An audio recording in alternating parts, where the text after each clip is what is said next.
Shalom to our viewers in InfoLive TV. Joining us today is Brigadier General Yosi Cuperwasser, ex-head of the Israeli Army Intelligence Service. Hello, Mr. Cuperwasser. Good evening. Good evening. How do you see the results of this conflict now with the ceasefire? How do you see this scenario now?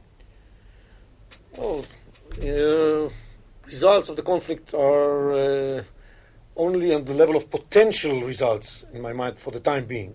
There's one thing that is obvious. Lebanon would have to change its defensive strategy.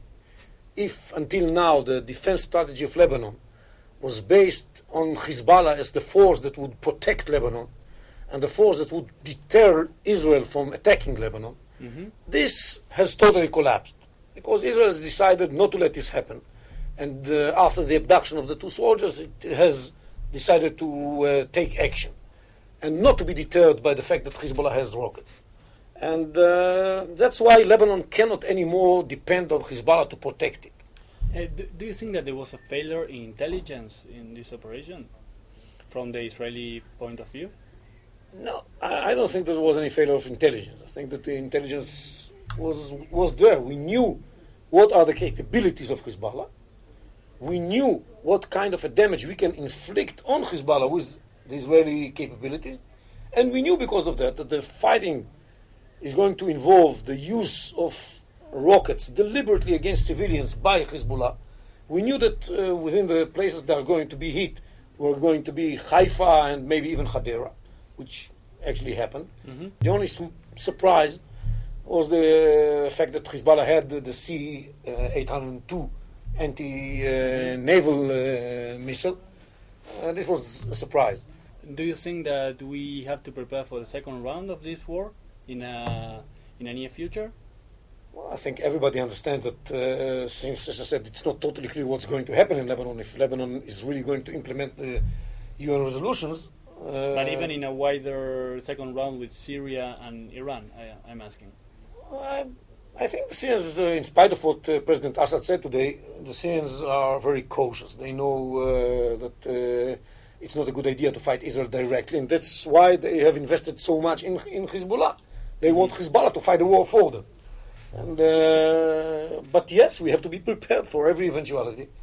We have to be prepared for the possible hostilities with Syria, for possible hostilities with Iran. We have to be prepared for all the eventualities.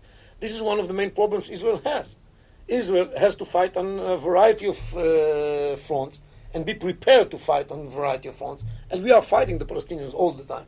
And we are prepared to fight on other fronts as well.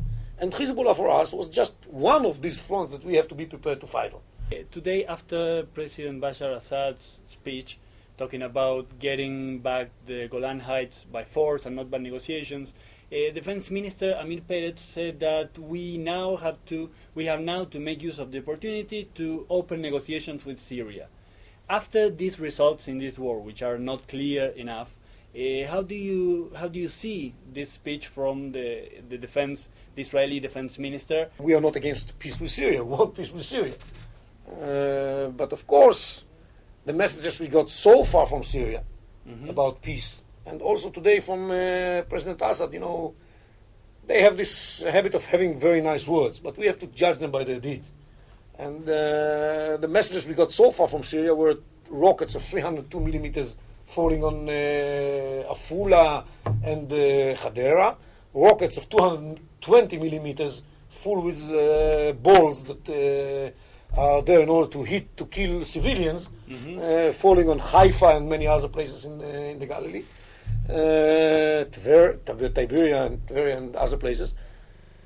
We got messages through the use of Cornet missiles and Metis missiles and RPG-29, all supplied by the Syrians to Hezbollah.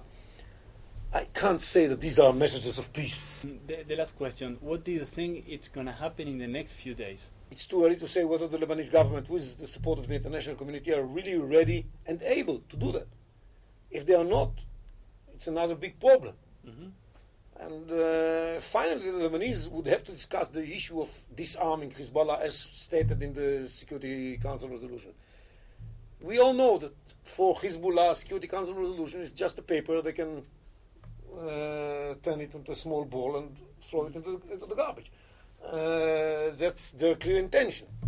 The international community is going to be challenged by Hizbollah. And we shall have to wait and see whether the Lebanese government and the international community, while challenged by Hizbollah, will just decide to go in the other direction and forget about it, or stand fast in front of this challenge. Brigadier General Yosi Cuperwasser, a former head of the Analysis and Research Unit Department of the Israeli Army Intelligence Service, thank you very much for joining us in InfoLive TV. Thank you.